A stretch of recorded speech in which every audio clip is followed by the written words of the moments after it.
Assalamualaikum warahmatullahi wabarakatuh. Alhamdulillahirabbil alamin. Puji syukur kita panjatkan kepada Allah Subhanahu wa taala atas segala limpahan rahmat serta karunia-Nya.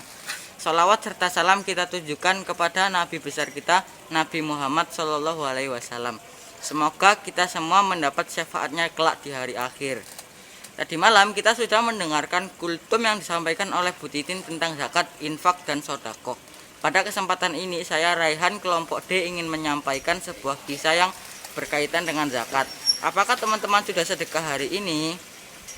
Kalau belum, ayo segera kita bersedekah. Seperti yang kita ketahui, dari setiap harta yang kita miliki ada hak orang muslim lain. Contohnya, kita punya uang 50.000, maka ada hak orang lain dalam uang 50.000 tersebut. Dan sebaiknya kita berikan hak orang lain tersebut caranya dengan kita bersedekah. Teman-teman, sejarah Islam telah mengajarkan pada kita bagaimana seorang yang sudah mampu menunaikan zakat, jika masih tidak mau untuk menunaikannya, akan bisa menimbulkan mudarat bagi pemiliknya. Bagaimana kita bisa memetik hikmah dari kisah seorang sahabat Nabi Shallallahu alaihi wasallam yang bernama Sa'labah.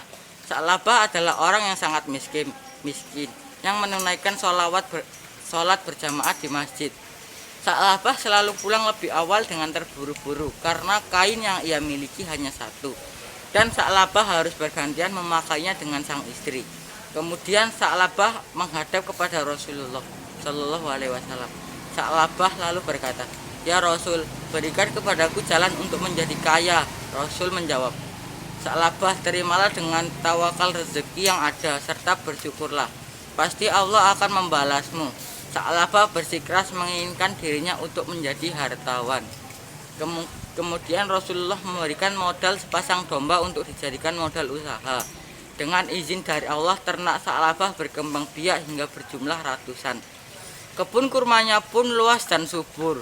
Mulai saat itulah hati dan pikiran Sa'labah dikendalikan oleh hawa nafsu. Setelah banyaknya harta yang Sa'labah miliki, ia takut akan kerugian yang akan menimpanya sampai membuatnya lupa dengan Islam. Sholat berjamaah pun ia rela tinggalkan karena sibuk mengurusi ternak dan kebun. Dalam waktu yang sangat singkat, akhirnya Sa'labah terkenal sebagai hartawan. Ternak banyak serta kebun yang subur telah dimilikinya. Sampai datanglah wahyu untuk berzakat turun kepada Rasulullah. Nabi pun memerintah Ali untuk menagih zakat pada Sa'labah. Ali pun langsung bergegas datang kepada Sa'labah untuk menagih zakat kepadanya. Sa'labah pun menjawab, "Buat apa zakat bagi fakir miskin? Maaf Ali, orang-orang miskin itu adalah pemalas. Kalau aku hanya duduk dengan berleha-leha, mana mungkin bisa mengumpulkan kekayaan sebanyak ini?" Ali berkata, "Tapi rukun Islam telah menetapkan atas orang yang mampu diwajibkan untuk menunaikan zakat dari sebagian hartanya."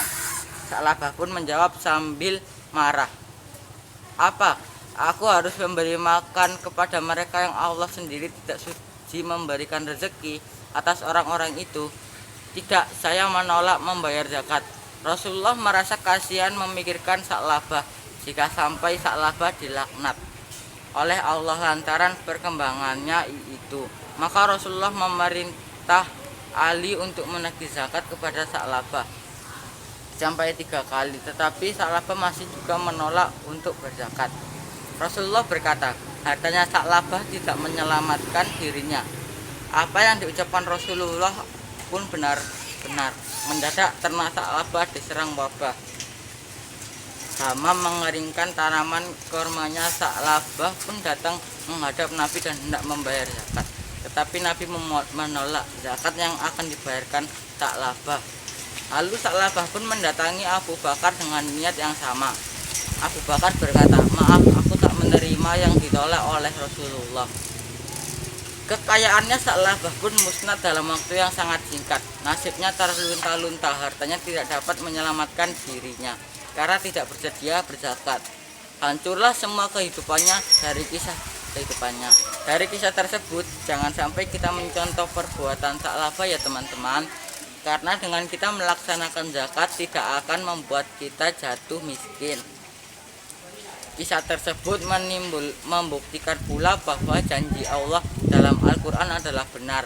Jika kita bertakwa menjalankan perintah dan menjauhi larangan Allah, seperti perintah untuk berzakat, bersedekah, niscaya Allah akan memberikan kita jalan keluar dari kesulitan yang kita alami. Dengan catatan zakat dan sedekah yang kita keluarkan adalah istiqomah terus menerus serta ikhlas, tidak mengharapkan apapun walaupun itu hanya sebuah ucapan terima kasih. Nah teman-teman, kita harus ikhlas dalam bersedekah dan istiqomah seperti yang dianjurkan pihak sekolah melalui program sedekah subuh yang dilaksanakan setiap hari. Jangan lupa ingatkan juga orang tua di rumah apa sudah membayar zakat. Mendekati hari Idul Fitri, kita wajib membayar zakat. Fitrah bisa diserahkan ke masjid, pengurus zakat, atau ke orang yang berhak menerima zakat secara langsung. Semoga apa yang kita lakukan diridhoi oleh Allah dan membawa kebaikan dunia dan akhirat. Sekali lagi, lakukan sedekah secara terus-menerus, tidak harus selalu berupa uang. Sedekah bisa juga dengan tenaga dan pikiran.